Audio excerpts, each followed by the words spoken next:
Open up, Mr. Morrison, your wife's under arrest. The pounding on our front door shook the whole house so hard I thought the glass would shatter. Coffee splashed across my kitchen counter as I rushed to the window. 2 patrol cars sat in our driveway, red and blue lights painting our quiet neighborhood like a crime scene.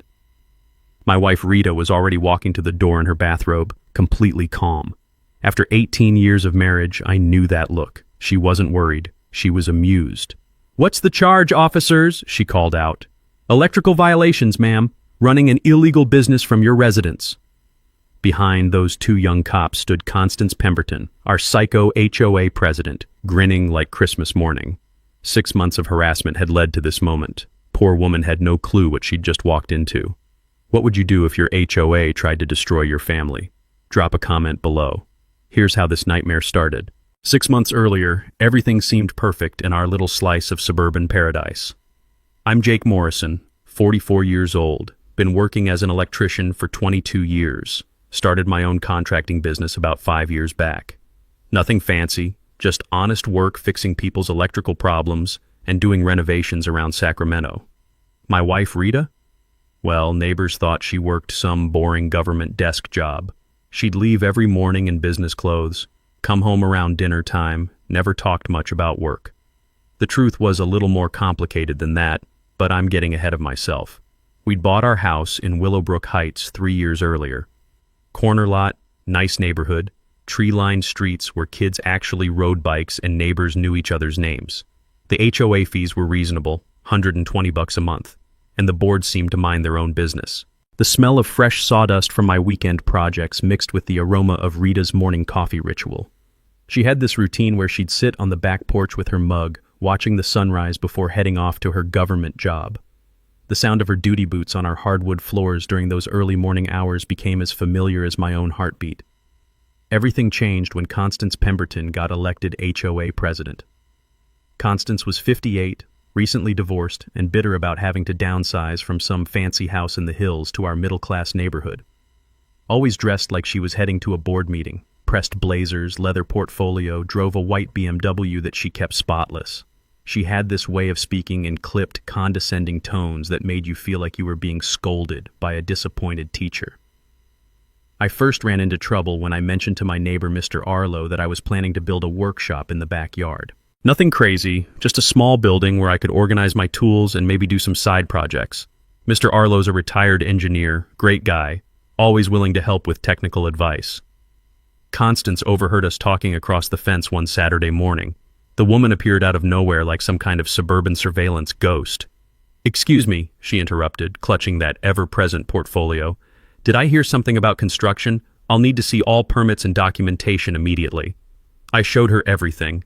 City permits, architectural drawings, HOA compliance paperwork, all perfectly legal, all properly filed. I'd learned the hard way over the years that crossing your T's and dotting your I's saves headaches down the road. She studied those papers like she was looking for nuclear launch codes. Flipped through every page twice, made notes in the margins, even pulled out a magnifying glass at one point. The intensity was honestly impressive and slightly terrifying. "Everything appears to be in order," she finally admitted, sounding genuinely disappointed. But Rita noticed something I missed. That evening, she pointed out that Constance had been photographing our property from the sidewalk. "That woman acts like someone with something to prove," Rita observed, sipping her evening tea. She had this way of reading people that came from her work experience, though I didn't fully appreciate that skill yet. A few weeks later, I discovered why Constance was so interested in my workshop plans. Turns out she'd applied for a similar building permit 4 months earlier. The city denied her application because her lot was too small to meet the required setback distances. Here's where things get interesting. Remember that feeling when you realize someone's been playing chess while you thought you were playing checkers? That's exactly what happened next. The crunch of gravel under surveyor wheels became a regular sound in our neighborhood. Constance started measuring property lines, taking photos, leaving multiple voicemails about maintaining community standards. She'd show up at exactly 9:15 every Tuesday morning, following the same inspection route, wearing the same navy blazer. Rita started keeping a log of these visits, just casual notes in a little notebook she kept by the kitchen window. At the time, I thought she was just being thorough. I had no idea my wife was building a case file. The first real shot fired in our HOA war came disguised as a community improvement initiative. Constance called an emergency board meeting on a Wednesday night. I didn't attend, figured it was just routine stuff about landscaping or pool maintenance. Biggest mistake of my life. The next morning I found a certified letter taped to our front door. The sound of that official envelope crinkling in my hands still gives me chills. Inside was a brand new HOA rule. Any structure over 100 square feet now required aesthetic committee approval before construction. My workshop, 120 square feet, already built, completely legal when I constructed it, but according to this new rule, I was in violation. $500 fine, 48 hours to comply. I called my buddy Dave, who dealt with HOA disputes before. He laughed when I explained the situation. Jake, they can't just change rules after the fact. California requires 30-day notice and member votes for rule changes. Any lawyer would tear this apart. That's when the real twist hit me. I discovered the aesthetic committee consisted of exactly 3 people: Constance, her sister Margaret, and Mrs. Kowalski, who owed Constance money from some failed investment scheme. The smell of diesel fuel and morning dew became my new reality as Constance showed up every Tuesday at 9:15 a.m. sharp. She'd measure distances to my workshop with a surveyor's wheel like she was planning a military invasion. The crunch of gravel under those wheels echoed through our peaceful neighborhood. Rita found me in the garage that evening, reading the violation notice for the 10th time. "They can't just retroactively punish you," she said, leaning against the doorframe. "Document everything. Dates, times, photos. Patterns of selective enforcement can violate equal protection laws." I stared at her. "How do you know legal terminology like that?" "Government work," she shrugged. "You pick things up." That weekend, I started digging deeper. Found 4 other similar structures in our neighborhood, all built in the past year without any committee review, all mysteriously approved through normal permits. But here's where it got interesting. Margaret Pemberton, Constance's sister, owned Premier Home Consulting, the only approved contractor for committee-required modifications. I spent Saturday going through public records. Premier had done 3 neighborhood jobs over the past year. Average cost? $12,000 each, for work worth maybe $4,000. The harassment spread like a virus. Mr. Arlo got violated for his garden gnome. Aesthetically inconsistent. The Rodriguez family got cited because their kids left bikes on the lawn overnight. Mrs. Patterson, 73 years old, got fined for excessive holiday decorations. She'd hung 3 Christmas wreaths. Every violation came on the same cheap, scratchy paper that left lint on your fingers. That texture became a constant reminder that someone was systematically targeting us. During one Tuesday inspection, I timed Constance's route, 4 minutes per property, 3 photos each, notes in a black composition book. Total circuit, 47 minutes. She skipped 2 houses entirely, her nephew's place, and the family that hired Premier for their deck. Rita helped me organize everything into what she called a proper case file. Her documentation was incredibly thorough, precise handwriting, timestamps, measurements, almost like police reports. "Rita, this is really professional work," I mentioned one evening. She paused. "I've always been detail-oriented." The threat escalated when Constance announced she'd place a lien against our property if I didn't remove the workshop within 30 days. A lien meant we couldn't sell or refinance without paying her arbitrary fine. That pushed me over the edge. I submitted a formal complaint to the HOA board documenting selective enforcement and requesting all committee approval records from the past 2 years. Constance's response was swift and vicious. She called another emergency meeting to clarify policy on commercial vehicles. I didn't even own a commercial vehicle. But 3 days later, I found another violation notice. My work van, parked in my own driveway, was now considered a commercial vehicle violation, subject to $500 in daily fines. The van weighed 8,400 pounds. I checked the HOA rules. Commercial vehicle restrictions applied only to vehicles over 10,000 pounds. When I pointed this out, Constance called yet another emergency meeting. This time, she redefined commercial to mean any vehicle displaying business information. My van had small magnetic door signs with my company name. Rita watched this unfold with growing intensity. One evening, she mentioned that discriminatory enforcement targeting specific residents could constitute harassment under state law. "You really know a lot about this stuff," I said. "I've seen patterns like this before," she replied quietly. What I didn't know was that Rita was building her own case file, one that would eventually destroy Constance Pemberton's little kingdom. But first, things were about to get much worse. The van violation was just the warm-up act. Constance's real masterpiece came 2 weeks later when she discovered environmental warfare. I woke up to another certified letter on my door. This time, she'd declared war on my garden. According to the new violation, my drought-resistant native plants were actually invasive weeds that lowered property values. I had 14 days to replace everything with community-approved landscaping. The approved plant list included only high-water, non-native species. Estimated professional installation cost, $8,000 minimum. The smell of sage and lavender from my water-wise garden mixed with the artificial fertilizer stench wafting from neighbors who'd already surrendered to Constance's demands. The contrast hit you like a slap in the face. I'd spent 3 years cultivating those plants specifically for California's drought conditions. Purple sage, California poppies, native grasses that thrived without irrigation. The city had even given me a rebate for water conservation. Rita found me that evening, standing among my condemned plants with the violation notice in my hand. "This doesn't make sense," I muttered. "These plants are exactly what the state wants us to grow." Rita nodded thoughtfully. "California law actually prohibits HOAs from banning drought-resistant landscaping. It's part of the state water conservation mandates." I looked at her sharply. "How do you know that?" "I read the news," she said, but something in her tone suggested more. That weekend, I dove into research mode. Rita was absolutely right. I remembered reading about this in some legal newsletter years back. HOAs couldn't override state environmental laws, no matter what their little rulebook said.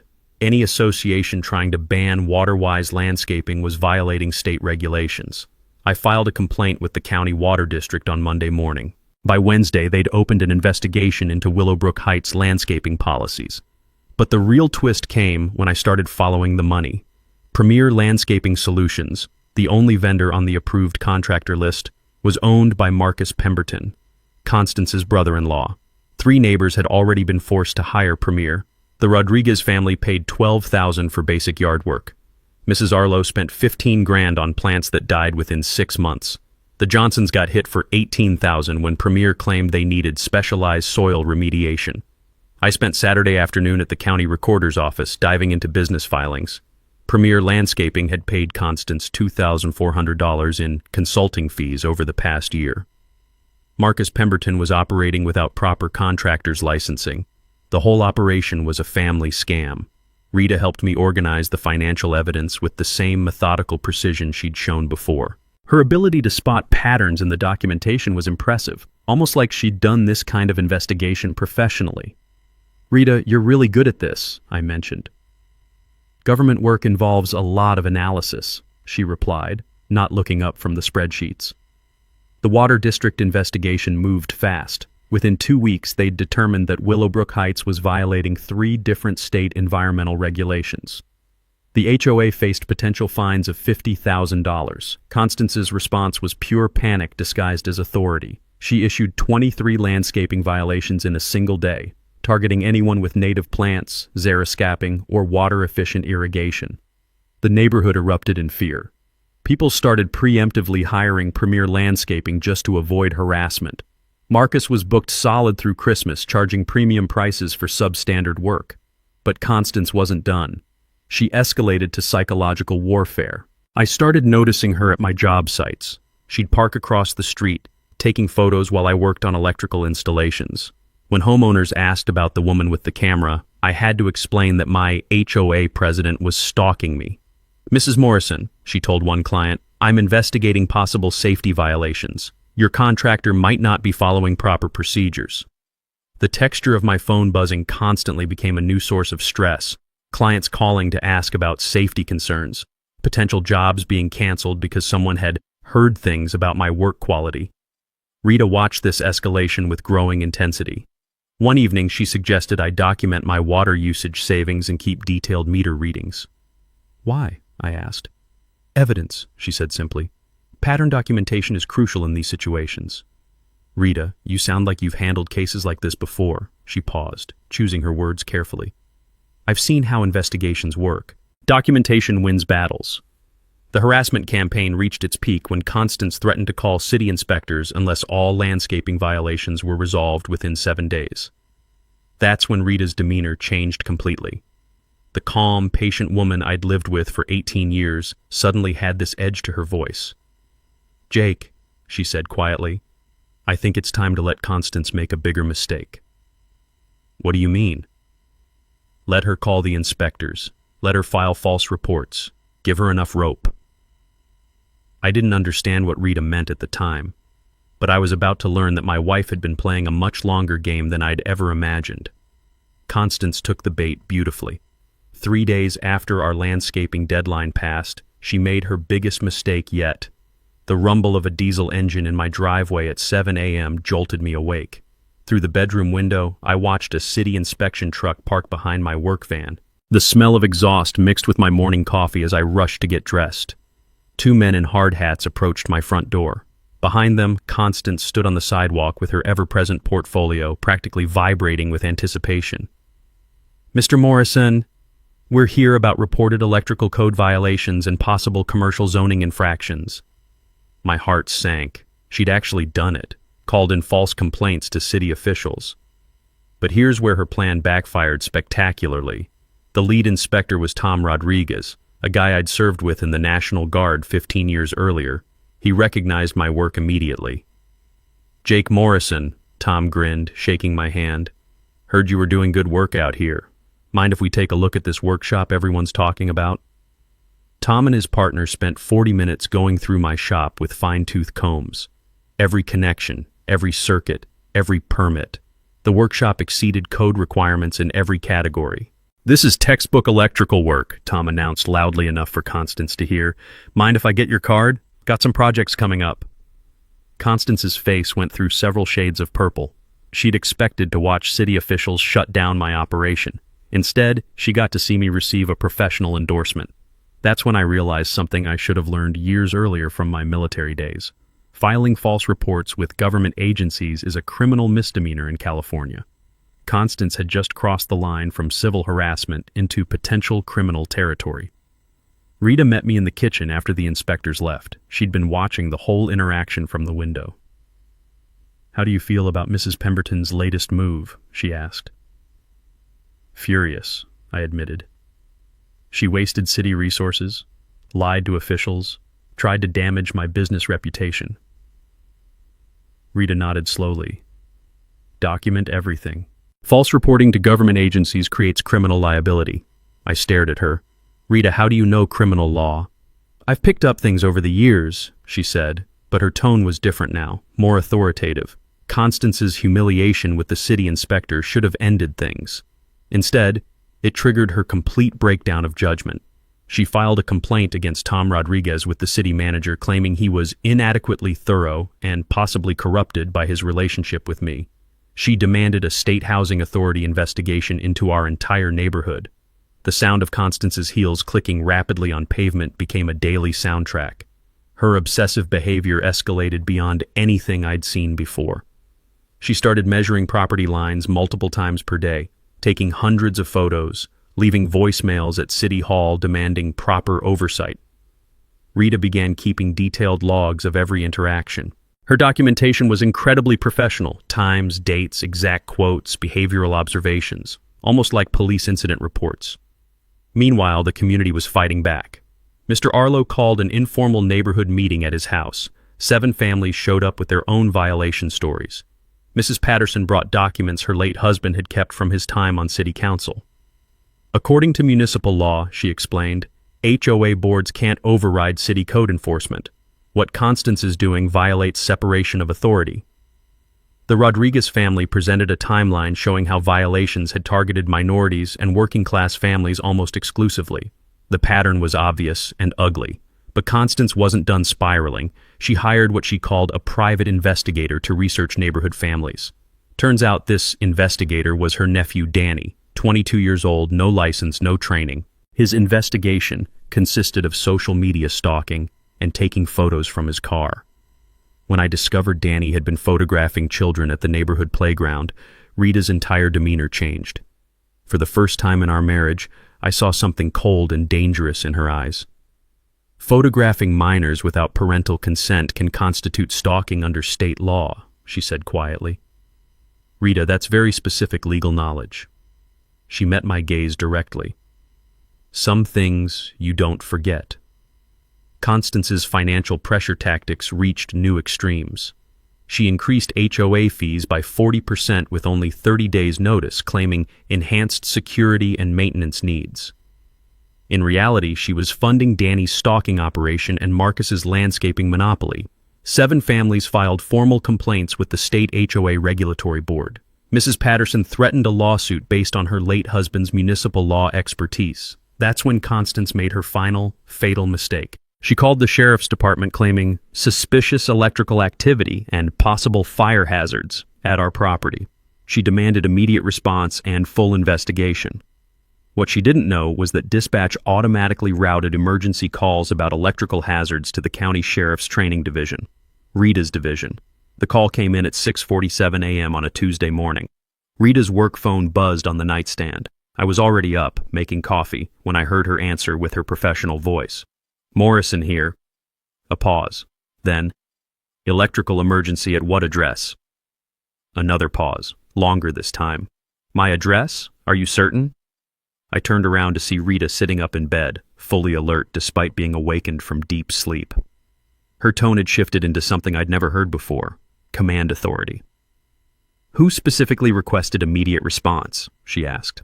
Through the phone, I could hear the dispatcher explaining that a Constance Pemberton had filed an emergency report claiming dangerous electrical activity and potential fire hazards requiring immediate law enforcement response. Rita was quiet for several seconds. When she spoke again, her voice was ice cold. Dispatch, this is Sheriff Morrison. I'm going to handle this personally. Send Officers Martinez and Thompson to my residence for follow-up. Sheriff Morrison. The words hit me like a freight train. Rita, I managed to croak. She looked at me, and for the first time in 18 years of marriage, I saw my wife clearly. Not Rita the government worker, Sheriff Rita Morrison. I was going to tell you, she said quietly, but this works better. Tell me what? That I've been building a criminal case against Constance Pemberton for the past 6 months. My coffee mug slipped from my hands, shattering on the kitchen floor. The smell of spilled coffee mixed with the scent of Rita's duty gun oil, an odor I'd never consciously noticed before but suddenly realized had always been there. You're the sheriff, I said stupidly. County sheriff, she confirmed.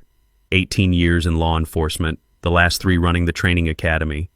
The officers coming here, I trained them both last month.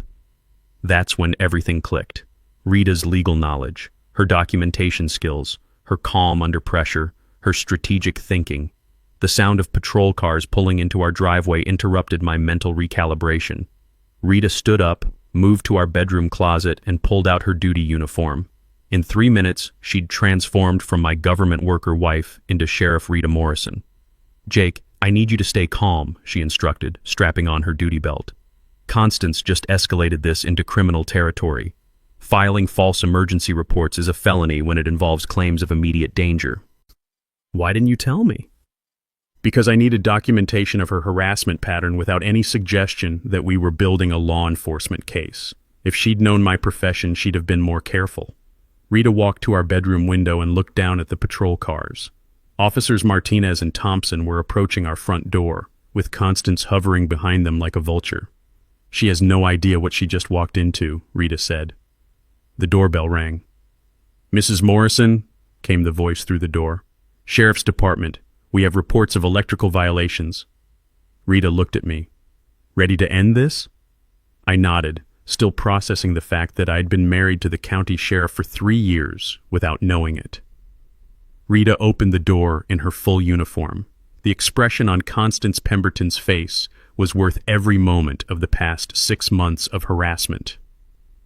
Good morning, officers, Rita said calmly. I believe there's been a misunderstanding about the nature of this call. Officer Martinez's eyes widened. Sheriff Morrison, we didn't know this was your residence. Yes, Martinez. And I think Mrs. Pemberton has some explaining to do about filing false emergency reports. The color drained from Constance's face so fast I thought she might faint. The next 2 hours changed everything in Willowbrook Heights forever. Rita invited Officers Martinez and Thompson inside for coffee while Constance stood frozen on our front porch like a malfunctioning robot. The sound of her rapid breathing was audible from 10 feet away. "Officers," Rita began, settling into her kitchen chair in full uniform, "Mrs. Pemberton has been conducting a systematic harassment campaign against my family for the past 6 months. What she filed this morning constitutes a false emergency report." Officer Thompson opened his notepad. "Sheriff, do you want to press charges?" "Not yet," Rita replied. "I want to show you something first." She disappeared into our home office and returned with 3 thick file folders. When she spread them across our kitchen table, I realized I'd been watching a criminal investigation unfold without knowing it. "Jake," Rita said, "remember all those times I suggested documenting things? All those questions about legal procedures? I've been building a case file." The documentation was incredible. Time-stamped photographs of every violation notice. Audio recordings of Constance's threats, all perfectly legal under California's one-party consent law. Financial records showing the kickback scheme with Premier Landscaping. Video evidence from our security cameras showing Danny's attempted break-in. "Sheriff," Martinez said, reviewing the evidence, "this is felony harassment, fraud, and conspiracy." Rita nodded. Mrs. Pemberton escalated to filing false emergency reports. That's where this becomes criminal rather than civil. Through our kitchen window, we could see Constance pacing on the sidewalk, talking rapidly on her phone. The texture of panic was written all over her body language. "What's the plan?" I asked. Rita's smile was colder than January. "We're going to let her hang herself completely." Over the next week, Rita coordinated with multiple agencies. The district attorney's white-collar crime division opened an official investigation. The state contractor licensing board began auditing Marcus Pemberton's business. The county water district imposed fines on the HOA for violating environmental regulations. But Rita's masterpiece was community organization. She met quietly with affected families, explaining their legal rights and helping them document damages. Mr. Arlo contributed his engineering expertise, proving that all of Constance's violations were actually compliant with code. Mrs. Patterson provided historical HOA documents showing how Constance had systematically changed rules to benefit her family's businesses. The Rodriguez family documented the discriminatory enforcement pattern, showing how violations targeted minorities and working-class families at 3 times the rate of other residents. "This isn't just harassment," Rita explained during one evening meeting at our house. "It's a racketeering operation using HOA authority to extort money from residents." I watched my neighbors transform from scared victims into organized plaintiffs. Rita taught them proper documentation techniques, legal terminology, and their rights under both state and federal law. But she saved the best strategy for last. "We're going to let Constance call another emergency meeting," Rita announced. "She's going to demand immediate action against our family. She's going to make threats, and she's going to do it all in front of witnesses, media, and law enforcement." "How can you be so sure?" Mrs. Patterson asked. Rita's smile was predatory. "Because I know her psychological profile. Narcissistic personality combined with financial desperation creates predictable behavior patterns. When cornered, she'll escalate rather than retreat."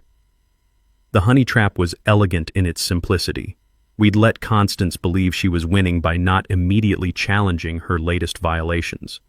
We'd encourage her to make bigger mistakes while documenting everything for criminal prosecution. Rita arranged for the local newspaper to attend Constance's next emergency meeting. She coordinated with the district attorney's office to have investigators present. She even suggested that Constance invite city officials to witness her evidence against our family. "Won't she be suspicious about all these people showing up?" I asked. "Narcissists love audiences," Rita explained. "She'll think it's validation." The plan required one more week of patience. One more week of letting Constance think she was destroying us while she actually destroyed herself. Rita took her first vacation day in 3 years. "Personal legal matter," she told her department.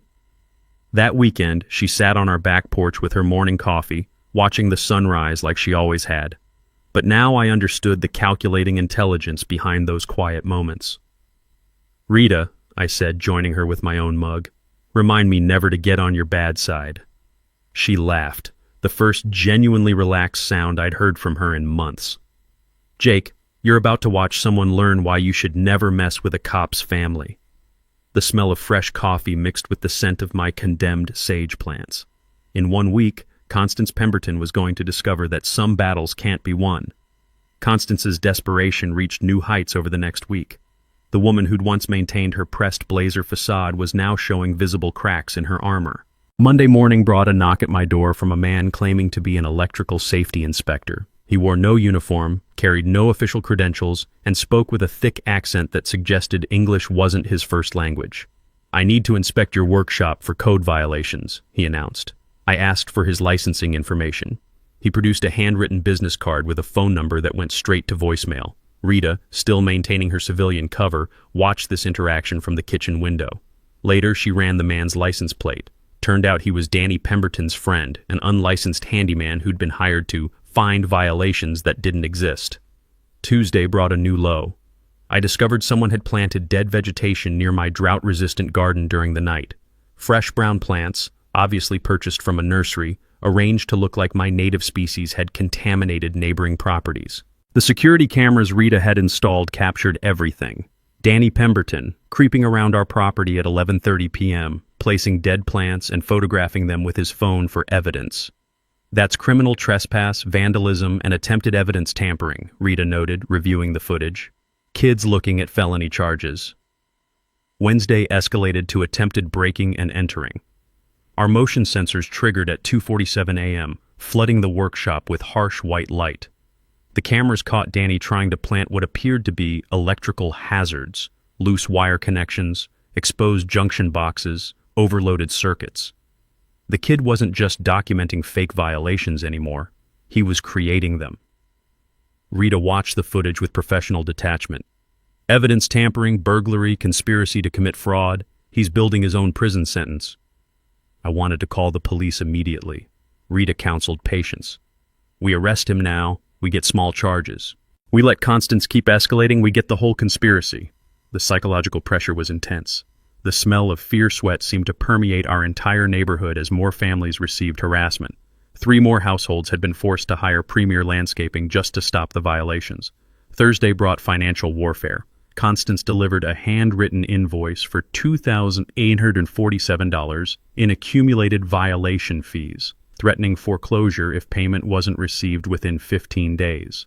The invoice included charges for inspector costs and administrative time and community impact assessments, all complete fiction. But Rita had been expecting this move. California law requires specific procedures for HOA liens, including formal hearings and proper notice periods. Constance had followed none of them. "She just handed us evidence of attempted extortion," Rita observed. Friday was when Constance completely lost her mind. I was working at a client's house when she appeared, parking across the street and taking photos of my van, my tools, my work. When the homeowner asked about the woman with the camera, Constance introduced herself as an investigative consultant, looking into safety violations by unlicensed contractors. The texture of humiliation was rough against my skin as I had to explain to a paying customer that my HOA president was stalking me. But Saturday was when things got truly ugly. I returned home to find Constance standing in my backyard, measuring distances with her surveyor's wheel while talking on her phone. "Yes, I'm documenting unauthorized modifications to the electrical system," she was saying. "Possible fire hazard, definite code violations." She was trespassing on my property while filing another false report with the city. Rita appeared behind me, still in civilian clothes but radiating authority I'd never noticed before. "Mrs. Pemberton," she called out calmly, "you're on private property without permission." Constance spun around, clutching her phone and surveyor's wheel like weapons. "I'm conducting an official HOA inspection," she sputtered. "HOAs don't have authority to enter private property without consent," Rita replied. "You need to leave immediately." "You can't tell me what to do. I'm reporting both of you for obstruction." Rita's smile was arctic. "Report away, Mrs. Pemberton. I'll be interested to see how that works out for you." That evening, Rita showed me the complete scope of evidence we'd gathered. 6 months of systematic documentation had created an airtight criminal case. Harassment, stalking, fraud, conspiracy, filing false reports, attempted extortion, evidence tampering, and criminal trespass, she listed, plus civil violations of fair housing laws and fiduciary duty. How long could she get? With her pattern of behavior and financial motivation, 3 to 5 years if prosecuted fully. The sound of my phone buzzing interrupted our conversation. Text message from an unknown number. Stop interfering with HOA business or face consequences. Rita looked at the message and shook her head. She just added criminal intimidation to the charges. Sunday morning, Constance called an emergency HOA meeting, claiming our family posed an imminent danger to community safety and demanding immediate property seizure. Rita checked her watch. Right on schedule. The emergency meeting notice appeared on every door in Willowbrook Heights Sunday afternoon. Constance had outdone herself with drama and urgency. Immediate community safety threat, the notice screamed in all caps. Emergency meeting Monday 7 p.m., Community Clubhouse, mandatory attendance for all residents. Yee. The notice detailed alleged criminal electrical activity, environmental contamination, and ongoing safety violations at our property. It demanded an immediate vote for property seizure under emergency powers that didn't actually exist in our HOA bylaws. Rita read the notice with professional interest. She's going full scorched earth. Should we be worried? About Constance? No. About what she's about to do to herself? Absolutely. Monday evening, 23 residents packed into our community clubhouse, the largest HOA meeting attendance in neighborhood history. The smell of stale coffee and industrial carpet filled the small room as people found seats on folding metal chairs. Constance arrived 30 minutes early, setting up what looked like a courtroom. She'd arranged a table at the front with multiple file folders, a laptop projector, and a stack of papers thick enough to be a phone book. Marcus Pemberton skulked near the back exit, clearly uncomfortable about being in the same room as his victims. Danny sat in the corner with a video camera, supposedly documenting the meeting for legal purposes. Rita and I took seats in the back row. She was still maintaining her civilian cover, wearing a simple sweater and jeans, but I could see the tactical awareness in how she'd positioned herself. Clear sight lines, easy access to exits, optimal viewing angle. Constance called the meeting to order at exactly 7 p.m.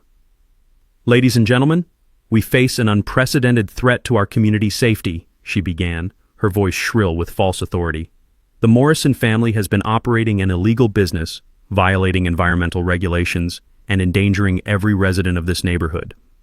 She started her presentation with obviously doctored photos showing electrical connections that didn't exist in my workshop. She claimed my native plants were emitting dangerous toxins that could harm children and pets. She produced a fake fire department inspection report recommending immediate property condemnation. The performance was impressively delusional. Mr. Arlo raised his hand. Mrs. Pemberton, I'm a retired electrical engineer. These photos show connections that violate basic physics. Your objection is noted, Constance snapped, ignoring the technical impossibility. Mrs. Patterson stood up. According to municipal law, HOAs cannot override city code enforcement or condemn private property. We have emergency powers, Constance insisted. No, we don't, Mrs. Patterson replied firmly. I have our bylaws right here. The room's energy shifted as residents realized they were watching someone completely detached from reality. Rita had prepared me for this moment. She'll escalate when challenged, she'd predicted. Narcissists can't handle contradiction. Sure enough, Constance's voice rose to near screaming levels. I don't care what you think the rules are. I am the president of this HOA. The Morrison family is a threat to property values, community safety, and neighborhood standards. The Rodriguez family presented their timeline documenting discriminatory enforcement. Other residents shared their own harassment stories. The pattern was obvious and damning. But Constance wasn't listening anymore. She'd entered what Rita later described as complete psychological break territory. You're all being manipulated, she shrieked. Jake Morrison is a criminal. His wife is probably involved in the conspiracy. That's when she made her final, fatal mistake. I'm calling the sheriff's department right now, she announced, pulling out her phone. I'm reporting all of you for obstruction and conspiracy. She dialed 911 while 23 neighbors watched. This is Constance Pemberton, she said into the phone. I need immediate police response at Willowbrook Heights Clubhouse. Multiple residents are threatening me and obstructing an official HOA investigation. Rita stood up slowly from the back row. The room fell completely silent except for the hum of fluorescent lights overhead. Mrs. Pemberton, Rita said, her voice carrying new authority. I think there's been a misunderstanding about police involvement. She walked forward with calm, measured steps while residents turned to watch. Even Constance stopped mid-sentence in her phone call. "You see," Rita continued, reaching into her purse, "I am the police."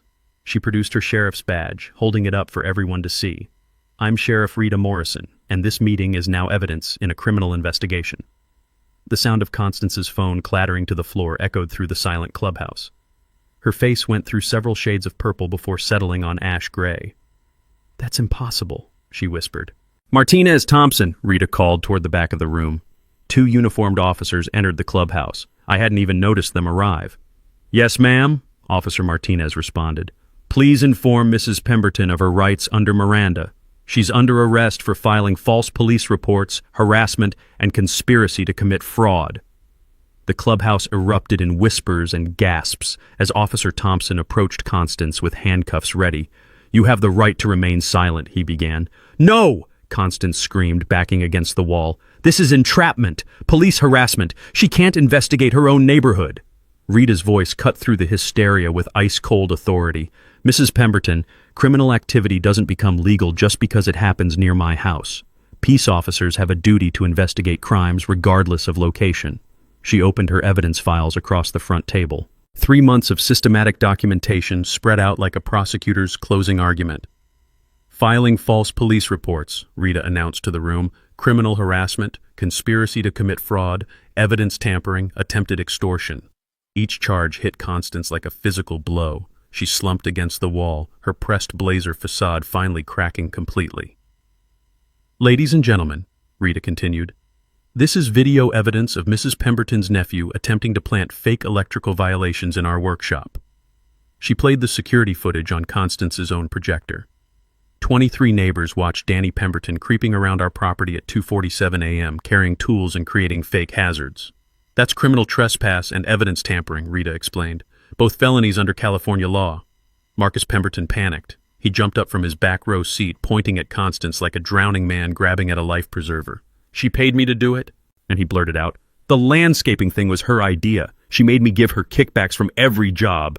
"Marcus, shut up!" Constance shrieked. But the damage was done. Rita nodded to Officer Martinez, who began reading Marcus's rights as well. "Mrs. Pemberton also attempted to bribe residents," Rita continued, producing audio recordings. "Here's her offering to settle violations for $15,000 in exchange for dropping complaints." Constance's voice played through the clubhouse speakers, clear as day, attempting to extort money for fake community improvements. "That's attempted extortion," Rita announced. "Another felony." The final evidence bomb was financial records. Rita spread bank statements across the table showing Constance's kickback payments, the missing HOA funds, and the fraudulent contractor licensing. $47,000 in embezzled community funds, Rita said, plus additional damages from forced payments to unlicensed contractors, Mr. Arlo stood up, his engineering credentials finally getting the respect they deserved. "Sheriff Morrison, what can we do to help with prosecution?" Mrs. Patterson raised her hand. "I have additional documentation from my late husband's municipal law files." The Rodriguez family offered their timeline of discriminatory enforcement targeting minority residents. One by one, every family that Constance had harassed stepped forward with evidence, witnesses, and testimony. Rita coordinated the community response with military precision. "I need sworn statements from anyone who received violations, paid illegal fees, or witnessed harassment. Officer Thompson will take your information." That's when the local news reporter arrived. Constance had invited Channel 8 to witness her triumph over the Morrison family. Instead, reporter Sarah Kim got the biggest story of her career. This is Sarah Kim reporting live from Willowbrook Heights, where the county sheriff has just arrested the HOA president for what appears to be an elaborate fraud and harassment scheme. Constance made one final desperate attempt to control the narrative. "She's abusing her authority," she screamed at the camera. "This is police corruption. She can't arrest someone for HOA business." Rita faced the news camera with professional calm. "Mrs. Pemberton has been systematically harassing residents, filing false police reports, and operating a fraudulent contracting scheme. Criminal behavior doesn't become acceptable when it happens through an HOA." The handcuffs clicked onto Constance's wrists with a satisfying metallic snap. The sound of her pearl necklace breaking and scattering across the floor provided the perfect soundtrack to her downfall. Marcus Pemberton was arrested for contractor fraud and conspiracy. Danny got charged with criminal trespass, evidence tampering, and stalking. As the three conspirators were led away in patrol cars, the neighborhood erupted in spontaneous applause. "All pending violations are hereby voided," Rita announced to the cheering crowd. "The illegal fee increases are reversed. Your HOA funds will be recovered and distributed to affected families." Mr. Arlo was elected interim HOA president by unanimous voice vote. His first official act was reducing fees back to the original $120 per month. Mrs. Patterson suggested a community barbecue to celebrate. The Rodriguez family offered to organize childcare so parents could attend the legal proceedings. Rita holstered her badge and put her arm around my shoulders. "How does it feel to be married to the county sheriff?" I asked. She grinned. "How does it feel to be married to a woman who just took down the neighborhood terrorist?" The smell of fresh air mixed with the sound of children's laughter as families emerged from 6 months of fear. Justice, it turns out, tastes like victory and smells like freedom. 6 weeks later, Willowbrook Heights looked like a completely different neighborhood. The emergency HOA election was held on a Saturday morning in Mr. Arlo's backyard. 42 residents attended, double our usual voter turnout. Mr. Arlo was officially elected president, Maria Rodriguez became treasurer, and Mrs. Patterson accepted the role of community liaison for municipal affairs.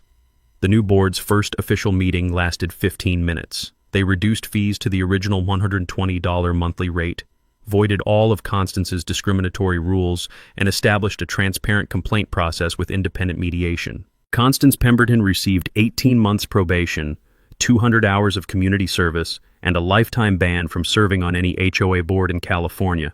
Her community service assignment: picking up litter in public parks while wearing a bright orange vest. Marcus Pemberton paid $15,000 in fines and had his contractor's license permanently revoked. Danny got probation plus mandatory anger management counseling. The court ordered all embezzled funds returned to residents. With damages and interest, each affected family received an average of $800 plus attorney fee reimbursements. But the real victory was what we built with that recovered money. The new playground equipment was designed by neighborhood kids and installed by volunteer residents. My electrical work provided safety lighting and power outlets for community events. Mr. Arlo's engineering expertise ensured everything exceeded safety standards. Rita suggested creating a drought-resistant community garden with educational signage about California water conservation. Mrs. Patterson organized weekly gardening classes for kids and seniors. The legal aid fund we established helps other neighborhoods fight HOA abuse. 3 nearby communities have already used our documentation templates to challenge their own harassment campaigns. Our annual scholarship program awards $2,000 each year to graduating seniors who demonstrate community service. The first recipient was Maria Rodriguez's daughter, who documented discrimination patterns as part of our evidence file. But my favorite community improvement is Saturday morning coffee at the workshop. What started as neighbor consultations about electrical problems became informal town halls where residents discuss issues before they become crises. Rita attends when she's off duty, sharing legal guidance and helping families understand their rights. Her professional expertise has prevented 2 potential harassment situations in neighboring HOAs. Our marriage is stronger than ever. Turns out having a spouse who can handle psychotic neighbors with tactical precision is incredibly attractive. Rita's calm competence during crisis situations makes everyday problems seem manageable. My contracting business thrives with referrals from grateful neighbors. The Rodriguez family hired me to install solar panels, finally approved without committee interference. Mrs. Patterson needed electrical work for her home office. Even Mr. Arlo contracted me for his workshop expansion. Property values increased 12% over the past year, despite Constance's predictions of neighborhood doom. The community's reputation for standing up to corruption attracts families who value integrity over conformity. Constance sold her house at a loss 3 months after her conviction. She moved to a different county, attempted to join another HOA board, and was promptly rejected when residents researched her background online. The annual Community Justice Day festival happens every October, the anniversary of Constance's arrest. Rita provides safety training for vulnerable residents. I donate electrical services for permanent festival infrastructure. Local attorneys offer free legal clinics for HOA disputes. Last year's festival drew visitors from 12 surrounding communities dealing with their own HOA corruption. Our success story has inspired legislation requiring HOA transparency and limiting board authority. The practical lessons we learned apply everywhere. Document everything with timestamps and photos. Know your state's HOA limitation laws. File complaints with multiple agencies simultaneously. Most states have ombudsman programs specifically for HOA disputes. But the deeper lesson is about community solidarity. Individual residents can be intimidated and isolated. Organized neighbors supporting each other become an unstoppable force for justice. Rita still leaves for work in her sheriff's uniform every morning.